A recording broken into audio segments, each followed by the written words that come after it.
बिस्मिल्लाहिर्रहमानिर्रहीम। अस्सलामुअलैकुम। आप देख रहे हैं साहिबान न्यूज। मैं हूं आपकी मेजबान ईशा यासीन। शामिल करेंगे अहम खबर।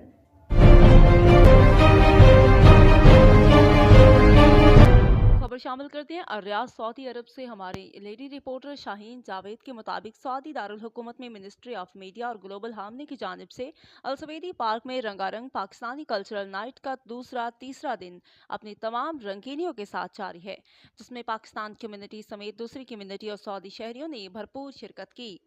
पाकिस्तानी कल्चरल नाइट में चारों सूबों की सकाफत को भरपूर अंदाज में उजागर किया गया, जिसमें पाकिस्तानी मलबूसात और खाने के स्टॉल्स को हाजरीन ने बेहद पसंद किया और खूब दाद दी। तकरीब में पाकिस्तानी गुलकार आसिम अजहर ने म्यूजिक का तड़का लगाकर लोगों में मजीद वलवला पैदा किया।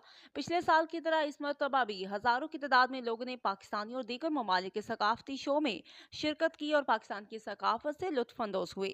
रियाज सीजन में पाकिस्तानी कल्चर की सरगर्मियां अपने अरूज पर सितारा बन के पूरे रियाज को चमका रही हैं। पाकिस्तानी कल्चर की रंगारंग सरगर्मियों से पूरा रियाज झूम उठा।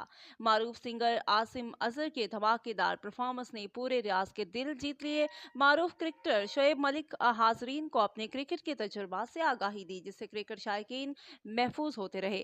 इसके अलावा देसी खाने, देसी मलबूसात के स्टॉल्स भी आवाम की तवज्जो का मरकज बने रहे।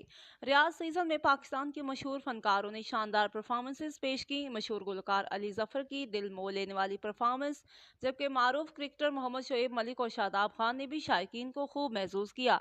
रियाज सीजन के सवेदी पार्क की इंतजामिया mister Sari, Mrs Farah, Mrs Madiha, mister Talha ने पाकिस्तानी तकरीबात के मुतालिक बताते हुए कहा कि हम सऊदी गवर्नमेंट के मशकूर और ममनून हैं, जिन्होंने सऊदीया में मौजूद गैर मुल्की कम्युनिटी की तफरीह का मुफ्त एहतमाम किया। इसलिए हमारा भी ये फर्ज बनता है कि हम कवानीन की पासदारी करें और सलामती के असूलों पर चलें, ताकि सब मिलकर इंजॉय। अब तक के लिए इतना ही। मजीद खबरों और अपडेट्स के लिए देखते रहें साहिबान न्यूज। हमारे चैनल को लाइक, शेयर और सब्सक्राइब करें। जुड़े रहें हमारे साथ और देखते रहें साहिबान न्यूज।